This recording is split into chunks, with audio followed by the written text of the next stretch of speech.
증시가 어떻게 되겠느냐, 요 부분들이 우리에게는 굉장히 중요한 부분일 수밖에 없지 않습니까? 그 부분을 좀 먼저 살펴본다면, 일단 미국 증시는 여러 가지 분석들이 있는데요. 재미있는 분석이 있어서 여러분께 소개를 하나 시켜드리려고 합니다. 재미있는 분석이 있는데, 지난 몇 년이에요? 80년대부터 2017년까지 분석을 해보니까 정권이 바뀌고 나서 1년차 때 주가 변동성이 어떻게 되느냐, 이런 부분들을 조사를 했더라고요. 한 40년 동안 이제 분석을 한 거죠. 봤더니 조건은 1년이라고 말씀드렸어요. 공화당 대통령이 됐을 때는 평균 8.9% 1년 동안 올랐고, 민주당은 20.8%가 상승했답니다.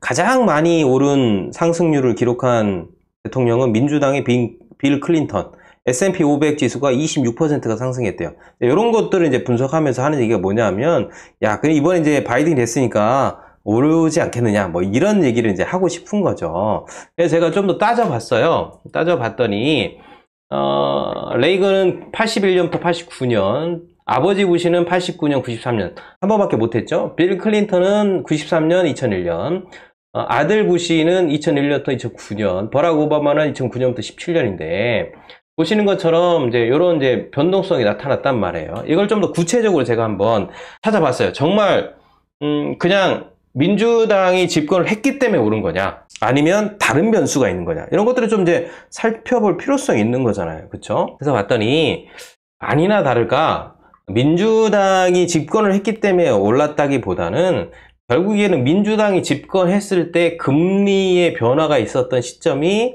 공화당보다 훨씬 많더라 라는 게 저의 결론입니다. 한번 보도록 하겠습니다. 레이건이 집권을 했을 때, 레이건이 이제 1기 때는 마이너스 10.6%가 떨어졌잖아요. 그쵸? 1기 때는. 그 1기 때가 이제 81년도인데, 이 정도 되지 않을까요? 여기 있네, 여기 80년도. 여기 뚝 떨어지잖아요. 뚝 떨어질 때, 금리를 보면, 금리가 상당 부분 지금 높게 유지되는 모습들, 여기니까, 그쵸? 81년도는 요 정도 되겠네요. 그죠? 금리가 이제 올랐을 때는 당연히 뭐 주가가 수익률이 낮을 수밖에 없는 거죠. 근데, 2기 때는 23.6% 올랐단 말이에요. 2기 때면, 봅시다. 81, 82, 83, 84, 85, 86, 87, 88, 89. 9년 중에 이제 4년이니까 81, 82, 83, 84, 85년부터겠네요. 그죠? 85년도 때를 보면, 요 정도 되겠네요. 보세요. 금리가 내려가잖아요. 그렇죠? 4년, 5년까지 올랐다가 5년부터 쭉 내려오지 않습니까? 저금리 유동성을 푸니까 당연히 레이건 집권 때 2기 때는 올라갈 수밖에 없는 거죠. 이런 식으로 전부 다 구성이 되어 있어요. 83년부터 보더라도 그렇고요. 91년부터 99년까지도 마찬가지죠. 빌 클린턴이 재임하던 기간 가장 높은 폭으로 성장을 했다고 상승했다고 얘기하잖아요. 90년부터 이제 뭐 2000년 초반까지인데 9년 동안 빌 클린턴이 재임 기간 동안 굉장히 큰 상승했는데, 그때를 보면 여기잖아요. 금리가 쭉 내려가는, 그렇죠? 내려가고 올라가고 뭐 이런 변동성이 있긴 하지만 기준 금리가 인하되는 때는 주가가 올라간다. 유동성 공급 때문에 라는 것들이 지금 증명되고 있는 거죠. 그래서 이 기사에서 얘기한 대로, 야, 민주당이 집권을 하면 오른다 라는 것은 단순하게 민주당이 집권을 했기 때문이 아니라 그 당시에 여러 가지 이슈들이 있었던 거잖아요. 버락 오바마 같은 경우에는 2008년 서브프라임 위기로서 사태가 있었던 거잖아요. 그리고 나서 집권을 했단 말이에요. 2009년에 문제가 터지고 난 다음에는 금리를 인하했잖아요. 그렇죠? 유동성을 푸니까 당연히 버락 오바마의 집권기에서는 굉장히 최장 기간에 이제 상승률이 나올 수밖에 없었던 거죠. 그래서 버락 오바마 1기 때도 그렇고 2기 때도 그렇고, 1기 때는 22.2%, 2기 때는 27.5%가 상승을 한 거죠. 그래서 이거는 단순하게 그냥 뭐 퍼센테이지를 보고 민주당 때 많이 오른다가 아니라 결국에는 금리의 시그널, 유동성에 따라서 움직인 폭이 크다라고 정리를 하는 것들이 맞지 않을까라고 생각이 들어집니다. 그래서 결국에는 금리가 지금 뭐 0%에 가 있고, 계속해서 이제 요 금리 0%의 분위기는 내년, 내후년은 쭉 갈 수밖에 없는 거잖아요. 그러면 앞에 패턴을 비춰봤을 때도 역시 금리가 저금리로 0%로 계속 유지되고 연준이 다른 시그널들, 그러니까 금리를 이제 오르겠다, 올릴 수 있다 라는 시그널을 주지 않는 한도 내에서는 결국엔 부동산이 됐든지 주식시장이 됐든지 대세 상승 흐름들은 꺾을 수 없다 라는 것들이 분명한 거고요. 우리가 이제 2차 웨이브만 잘 지나게 되면 결국에는 이제 조정 이후에는 탄력적으로 다시 우상향해서 올라갈 수 있는 가능성들이 확률적으로 굉장히 높은 거죠. 그래서 이제 내년, 내후년은 계속 이제 상승장으로 보셔야 되겠죠. 그래서, 비중을 6대4로 보고 점진적으로 7대3 이런 식으로 옮겨가는 것들도, 저는 충분히 중요하다라고 생각이 들어집니다. 2000년부터 2010년까지 미국 기준금리와 다우존스 지수의 추이를 보면, 역시나 이렇게 움직이고 있다라는 것에 대해서 기억하시고 보시면 좋을 것 같아요. 금리가 내려와서 유동성이 공급되면 주가는 이제 상승 탄력을 받는 거고요. 상승 탄력을 받고 나서 이제 이 부분은 다시 한번 제가 정리해서 언젠가 또 강의를 할 때 말씀드리겠지만, 금리가 올라가게 되면 착시 현상이 일어나요. 어떤 착시냐면, 세상이 경제 자체가 점점 좋아지고 탄력이 생기고 펀더멘탈이 강하니까 금리가 인상돼도 문제가 없다라는 판별에 따라서 지금 변화가 나타나고 있다라고 생각하면서 다시 주가가 움직이는 그런 이제 착시 현상이 나타나거든요. 그때가 이제 2006년부터 쭉 올라가는 거죠. 올라갔다가 어느 정점에 이르게 되면 문제가 발생하죠. 그게 어떤 트릭이에요? 어떤 방아쇠가 될지는 다양하죠. 한 가지만 될 수 없죠.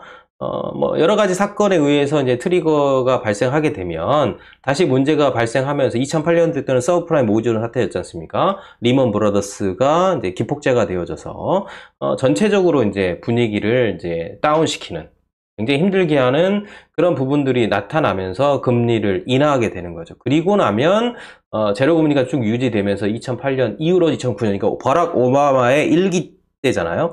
그때부터 주가가 탄력적으로 쭉 올라가는 모습들이 보이는 거죠. 그리고 나서 2010년, 2020년을 갈 때도 똑같은 모습이, 요때와 똑같은 모습이 일어났어요. 착시가 또 일어나죠. 금리가 올라가면서 또 탄력을 받고, 그러면서 이번에는 이제 바이러스가 트리거가 돼서 결국에는 버블을 다시 주저앉히는 것들이 발생했다라고 본다면 결국엔 이치 구조적으로 패턴은 똑같은 거예요. 지금은 제로금리의 시대가 됐고, 이제 유동성을 풀고 있는 시대이기 때문에 내년, 내후년에는 이제 계속해서 이제 흐름들이 좋아지는 쪽으로 계속 가는 거죠. 미국은 돈을 계속 푸는 거고. 경기 부양책도 있는 거잖아요. 2조 2천억 달러를 부을지, 아니면 5천억 달러를 부을지는 지금 명확하게 나타나고 있지는 않지만, 결국에는 유동성 공급을 할 거고, 경기 부양책을 통해서. 그리고 연준도 제로금리를 계속 유지하면서 정크본드에 해당하는 기업들, 좀비 기업들을 이제 버티게 해줄 거고, 그럼 이제 시장의 풍부한 유동성들은 계속해서 순환을 통해서, 업종의 순환을 통해서 상승과 하락을 반복할 수밖에 없는 거고요. 전체 지수는 그럼 이제 상승하는 거죠. 애플부터 시작해서 기술주들이 하락을 해도 지수들은 올라갑니다. 왜냐하면 상대적으로 오르지 않았던 우리 여행주, 항공, 은행, 석유, 이런 것들이 이제 탄력적으로 올라가잖아요. 그러니까 당연히 이제 지수는 올라가는 거죠. 그런 식으로 지수는 올라가고 기업들은 순환하고 돈이 들어왔다 나갔다 하면 이제 움직이는 거고, 이런 식으로 하면 탄력적으로 움직이는 거죠. 그래서 이제 투자를 잘 하려면 뭘 알아야 되냐면, 계속해서 반복드리지만 전체적인 흐름을 이해하는 구도, 거시적인 측면에서 이해하는 게 굉장히 중요한 부분이 있는 거고요. 또 하나는 뭐냐 하면, 투자적인 측면에서 보면 이제 지수는 계속 움직일 수 있는 거니까 지수와 관련된 ETF를 가지고 있어야, 그래서 말씀을 드리는 거예요. 왜? 소외감을 느끼면 안 되니까. 소외감을 느끼지 않기 위해서는 내 계좌에 플러스가 나와야 되는 것도 있어야 되는 거잖아요. 그래서 지수와 관련된 ETF를 하나 갖고 있는 게 전략적으로 가장 좋은 거고, 또 하나는 뭐냐 하면 거시적 흐름에서 제가 말씀드린 것처럼 이렇게 순환한다고 말씀드렸잖아요. 그렇죠? 미국을 사라는 거. 그리고 이제 순환한다고 말씀드렸기 때문에 계속해서 이제 업종별로 순환을 하게 된다면 그 업종들이 순환할 때의 소외감을 갖지 않기 위해서 그 전환기에 길목을 잡고 움직이거나 올라가는 업종에 같이 타고 올라가는 그런 순환 매매할 수 있는 능력들도 굉장히 중요한 거예요. 그리고 내가 기본적으로 좋아하는 종목들, 주력으로 생각하는 뭐 그의 기술이 됐든 성장주가 됐든 가치주가 됐든 아니면 뭐 내수 소비가 됐든 민감주가 됐든 무엇이 됐든 간에 내가 주력으로 하는 것들도 놓치지 않고 이렇게 갈 수 있는 역량들을 길러간다면 결코 소외가 되지 않습니다. 그러면 전 세계 기업들은 내년의 경기 회복 전망을 어떻게 보고 있느냐라고 봤을 때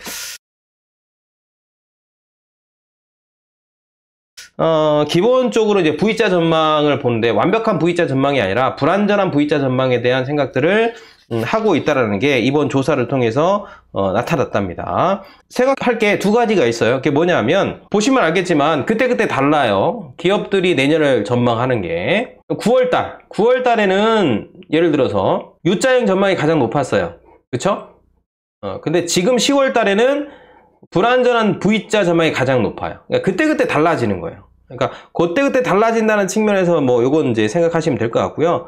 두 번째는 불완전하고 불안하다면 결국에는 기업들이 내년의 이슈를 바라볼 때 완벽하다고 보지 않는 거잖아요. 그러니까 완벽하게 V자로 이렇게 가는 것이 아니라 첫 번째처럼 가는 것이 아니라 요 모양을 보는 거거든요. 우측 하단에 있는 V자긴 한데 완벽하지 않은 V자 로 간다라고. 근데 이들의 전망들이 예측을 하는 거니까 100% 맞지는 않아요. 그럼에도 불구하고 어찌됐든 간에 V자든 W자든 완벽하게 보지 않는다라는 측면에서 봤을 때는 결국 내년에는 펀더멘탈에 강한 놈만 살아남는다 라는 것이 이미 거의 확실성으로 가고 있는 가능성이 있지 않겠느냐. 그러니까 여러분들이 내년에 기업들을 보실 때는 어떤 기업이 수익이 좋냐 이런 부분들에 대해서 굉장히 밀도 있게 보셔야 되는 거예요. 올해하고 다릅니다. 올해는 그냥 기업이 실적이 좋든 나쁘든 그냥 다 올라갔어요. 그냥 다 올라갔는데 내년부터는 철저하게 실적을 좀 보셔야 될 것 같아요.